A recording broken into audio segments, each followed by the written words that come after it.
طب ليه احنا بنقول على نفسنا الشرق الاوسط وهم الشرق الاقصى؟ جرينتش، خط جرينتش. مين بقى الحاج جرينتش؟ دي مقاطعه مدينه في بريطانيا عدد عليها خط. طب ليه احنا او ما الكفار مشوا يعني جو مشوا، بريطانيا دي كانت محتله جزء كبير من العالم الاسلامي ومشي، ايه اللي يخلينا احنا قاعدين على خط جرينتش الاول؟ يعني ليه احنا بنقول عليها شرق وغرب؟ واحد يقول لك طب انت عايز تقول عليها ايه؟ هنا يبدا السؤال. انا كمسلم لو في كوره وانت لفتها لي كده انا حددها بناء على ايه؟ ده وعي بقى انا كمسلم تصوري. فانا عندي مركز هذا الكون مكه، البيت الحرام هو ده مركزه. عشان كده النبي صلى الله عليه وسلم يقول حاجه شرق او حاجه غرب يبقى النبي هو المركز. فما اقول الغرب اهل الغرب يبقى هو الشام، يقصد الشام لان دي غربه غرب النبي. فيبقى انا عندي مكه او النبي صلى الله عليه وسلم هو ايه؟ هو مركز الاشياء. واحد يقول لك يا عم ماشي، لا دي مهم جدا. يعني احنا دلوقتي في الساعه كام؟ دلوقتي الساعه 8 بتوقيت ايه؟ مش كده لما حد يكون مستني ماتش ولا مسلسل يقول لك ده بتوقيت مكه او توقيت جرينتش. ليه بقى توقيت جرينتش؟ الساعه 8 دي 8 من ايه؟ هو اليوم بيبدا ايه عند المسلمين؟ خلينا نرجع خطوه ورا شويه. اليوم بيبدا امتى؟ في ناس بتقول بعد الفجر، في ناس بتقول بعد المغرب او بالليل. الليل حد الليل يبدا من امتى؟ طيب سؤال تاني، احنا لسه مش محددناش اليوم بيبدا ايه؟ يوم المسلمين. طب يوم المسلمين الليل بيجي اول ولا النهار؟ الليل ولا النهار؟ الليل بيجي الاول. خلاص، فاليوم لما يبدا الليل بتاعه بيجي الاول. فاحنا اليوم اوله ليل، بننام ونصحى نبدا بقى ايه اليوم بتاعنا. فاول صلاه في اليوم هي ايه؟ اول صلاه المغرب ولا العشاء؟ العشاء ماشي. ما هي اول خلاص الصلاه، خلاص خلص اليوم. الصلاه العشاء دي عشاء ايه؟ اليوم الجديد اللي هو الليل. خلاص، عشان كده احنا في رمضان لما يجي يقول لك ايه رمضان بكره، انا وانا صغير كان يبدا يقول لك رمضان بكره، الناس يقول لك يلا نصلي التراويح. اخوانا مستعجلين ايه؟ قدامكم شهر، يعني ليه نلحق قبل الشهر ما بداش؟ بكره رمضان. انا متصور على توقيت الكفار، قصدي توقيت الحاج جرينتش، ان احنا بكره رمضان. هو مش بكره، دلوقتي رمضان، احنا في ليل رمضان. ما دام المغرب غرب يبقى احنا كده في ليل رمضان. اول صلاه صليناها اللي هي المغرب والعشاء كده، التراويح دي قيام ليل رمضان اللي هو بدا. فانا كده في ليل رمضان. اخر ليله انا كنت الناس مستقل الناس قوي، بالذات ابويا اول يقول لك بكره مش رمضان، يقول لك خلاص ما نصليش تراويح. بابا شهر رمضان كله بتاع، طب نصلي الليله الاخرانيه ما جاتش على اخر ليله. هو احنا ما بقاش في رمضان، احنا الليل يوم العيد بدا، فدي ليله العيد ما ينفعش تصلي فيها. خلاص ما فيهاش تراويح، التراويح في رمضان. عايز تقوم الليل يبقى ده مطلق قيام، مش التراويح، مش بتاعت رمضان. فعشان كده من رمضان خلص، مش ده القيام، اليوم خلص. خلاص، فاحنا بنقول دلوقتي الساعه 8، يعني اليوم بدا ليه 8 ساعات. اليوم بدا ليه كام ساعه؟ اليوم باقي له ساعه، يوم ساعه. فاحنا دلوقتي الساعه 1. عشان كده لو حد فيكم راح الحرم المكي تلاقوا فيه كذا ساعه، منها الساعه بتاعت التقويم القديم. فتلاقي انت اليوم ساعه وتلاقي ساعه ثانيه خالص. عشان كده احنا لو التقويم بتاعنا ده كان شغال لغايه خليل اسماعيل هنا في مصر، فكان دلوقتي الساعه 1 لان دي اول ساعه في اليوم. في حد عبيط اليوم يبقى لسه بادئ ساعه يقول لك الساعه 8. الساعه 8 من ايه؟ اليوم اول ما تيجي الساعه 12 احنا بنقول اليوم قلب رسميا، وفي المواقيت وفي توقيت والبنوك والتحويلات الماليه وكل حاجه والسفر وكل حاجه، بالرغم ان اليوم ما بقلبش من دلوقتي. 12 بالليل ده اليوم بادئ من بعد المغرب اللي هو من ساعه، يعني احنا دلوقتي الساعه 1. عشان كده احنا ايه؟ اليوم بتاعنا متشقلب.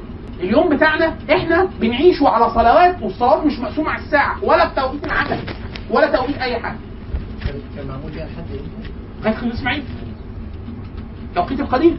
خلاص، فتلاقي كانت الساعه مختلفه زي اللي انا بقوله كده، اللي هو ايه؟ على توقيت اليوم الطبيعي. فده واحد. المفروض دلوقتي واحده صباحا، المفروض دلوقتي كده واحده صباحا، واحده مساء. مولانا الصباح يجي، الصباح ده توقيت شرعي.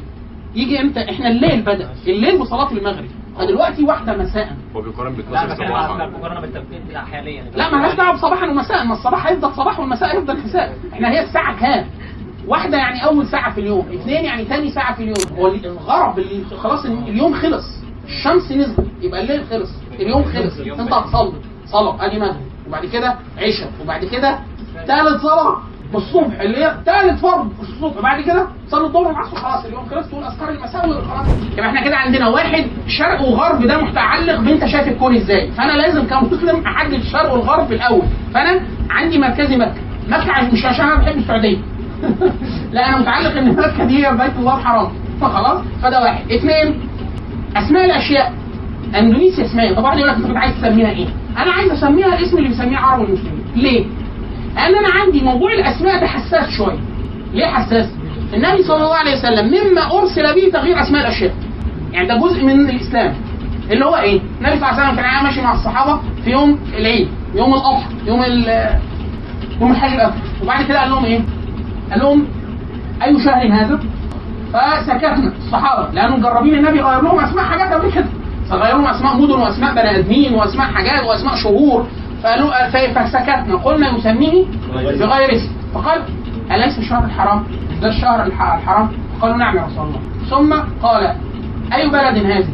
فسكتنا قلنا نسميها بغير اسمها. ليه؟ لانه النبي سمى بلد قبل كده بغير اسمها، كانوا بيقولوا عليها يثرب، فنهى النبي صلى الله عليه وسلم في الاسلام ان يقال يثرب، دي تسميه جاهليه.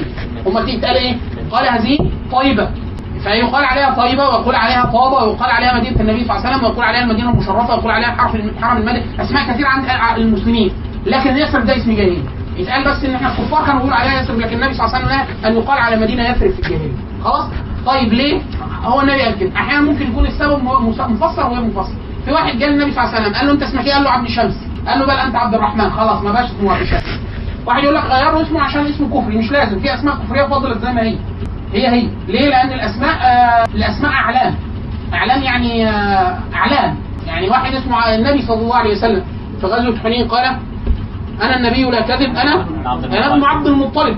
فعبد المطلب ده اسمه خلاص. يعني واحد يقول لك ايه؟ طب ما نغير اسمه، زي ما واحد يقول لك ايه مثلا واحد اسمه عبد النبي او اسمه عبد الرسول، فواحد يقول لك لا لازم نغير اسمه. لا مش لازم، ده على الاعلام، علم بيه علم، ما مش مقصود بشيء الا كان الاسم يفيد كفر قطعي، زي اللي هو ايه عبد الشمس وبتاع، لان كان بيعبد حاجه، فلا ده ممكن يتغير. غير كده لا، ده على الاعلام علم.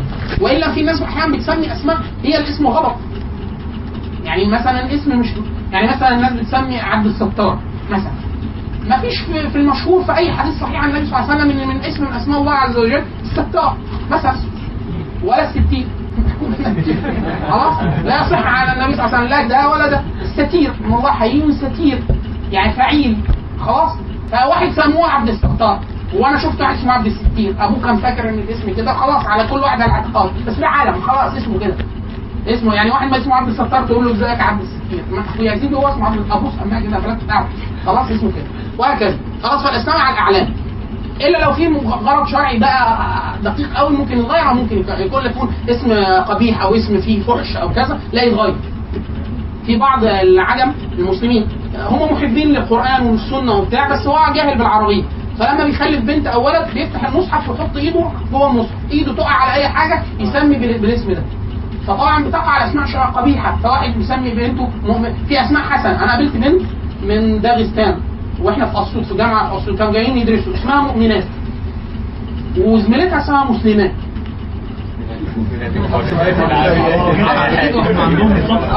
وقابلت واحد اسمه محمد رسول الله، والله كنا معزومين بناكل، فالشيخ اللي معزمني ما بيعرفني على اخوه من مسلمين بس عجب، فقال لي محمد، فانا لسه هسمع قال لي رسول الله، قلت له صلى الله على محمد. فالراجل اتكسف شويه، يعني هو فهمني، قال لي هم لهم عاده وكذا، وشرح لي اخونا ده كان قاعد 10 سنين في روسيا، فقال لي معظم بيسموا بالاسماء، فهو حطوا اسمه على محمد رسول الله والذين فسمى على بعضه فسماه محمد رسول الله. ابو لهب في بنت شفتها اسمها زانيه، ده اسم يجب ان يغير في الاسلام. لو ده اسم في هو طبعا بالنسبه له اسم مش ملوش اي معنى، فانه تقريبا هو مش عارف عجمي، يعني بيتعامل مع القران بالرسم، يعني زي واحد حافظ القران كله ومبيبقاش فاهم حاجه منه لانه مش درس عربي. خلاص دايما اسماء ده قبيح يغير. خلاص غير كده